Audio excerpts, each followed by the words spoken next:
तो सभी को कटाना चाहिए। टिक्की रख लेते यही जो है अंधविश्वास, छुआछूत, माँ बहन को जो है बाल में आरक्षण, उधर भी नाखून में छुटका, जो मरा हुआ नाखून है उसी में छुटका है जिंदा में।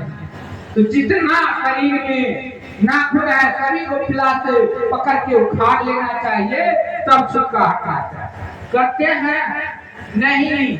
यही अंधविश्वास पाखंड सदगुरु कबीर साहब को जानने के लिए आए हैं, लेकिन हम लोग कबीरपंथी होके वही अंधविश्वास में, छुआछूत में, परंपरा में जी रहे हैं। तो कहिए कुछ जो असत काम कर रहे हैं वही हम लोग कर रहे हैं, तो कहिए क्या अंतर रह गया। हम आग्रह करना चाहते हैं जो महात्मा जन है कम से कम वो लोग बिजली का काम करें, कायर का काम ना करें, टिक्की न रखें, छुआछूत ये जो है उठाना चाहिए। लेकिन महात्मा लोग भी इसी में जी रहे हैं, इसी भर में भटक रहे हैं। कहिए जीतना क्या हाल होगा। तो सदगुरु कबीर साहब लेकिन बहुत आदमी कहते हैं स्वर्ग भेज देंगे, सतलोक भेज देंगे, कर्म करेंगे नहीं स्वर्ग सतलोक चले जाएंगे, संभव नहीं है।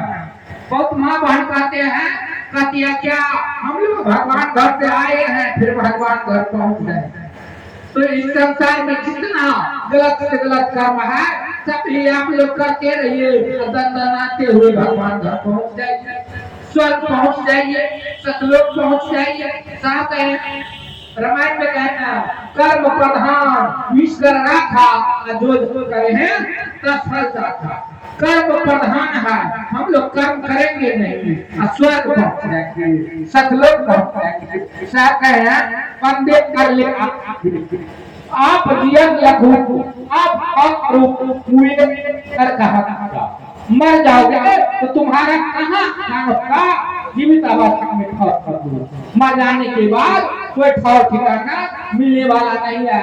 जिस प्रकार से इस तरीके में से आत्मा निकलती है और दूसरे में प्रवेश कर्मानुसार है। देखते हैं ना हम लोग आप लोग नववस्त्र पहनते हैं और जब फट जाते हैं तो हटा देते हैं, ठीक उसी प्रकार का आत्मा निकलती है और दूसरे जीव में प्रवेश कर्मानुसार। जिस प्रकार से आप लोग कर्म करेंगे उस योनि में जाना पड़ेगा।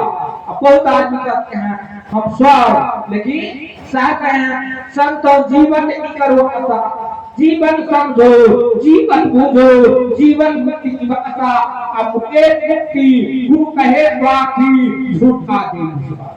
यदि कोई गुरु भी कहते हैं मर जाने के बाद हम स्वर्ग भेज देंगे, सतलोक भेज देंगे, तो झूठ लबरे गुरु का काम हो सकता है, कोई स्वर्ग और सतलोक भेज नहीं सकते। जिस प्रकार से आप लोग कर्म करेंगे हम लोग कर्म करेंगे उस योनि में जाना पड़ेगा। जिस प्रकार से हम लोग कर्म करेंगे स्वर्ग जा सकते हैं, सतलोक जा सकते हैं, लेकिन कर्म नहीं करेंगे तो नहीं। पहले आप लोग सुन रहे थे संसार में 84 लाख योनि है, 84 योनि है, सभी जीवों से हम लोग भटकते आए हैं। मनुष्य तन मिला है भक्ति भजन करने के लिए, यदि इस बार भी भक्ति भजन नहीं करेंगे तो 84 लाख योनि में गाय में भैंस जाना पड़ेगा। सब कहे मानुष हो के मुआ तो डांगर ढो, एक जीव ठार नहीं लगा भया तो हाथी हो। कोई हाथी में, कोई घोड़ा में, कोई कुत्ता में, कोई बिल्ली में, इस संसार में फिर 84 लाख योनि में जाना ही पड़ेगा। ये तय है, ये तय है। तो ज्यादा समय नहीं लूंगा, घड़ी को देखो तो चलती चली जाती है, पल भर रुकती नहीं, मचलती चली जाती है। लोग कहते हैं समय गुजरता नहीं, मैं कहता हूँ सारी जिंदगी गुजर जाती है। इन्हीं शब्दों के साथ मैं अपने वाणी में देता हूँ विराम। सभी शब्दों को श्रीवास साहेब।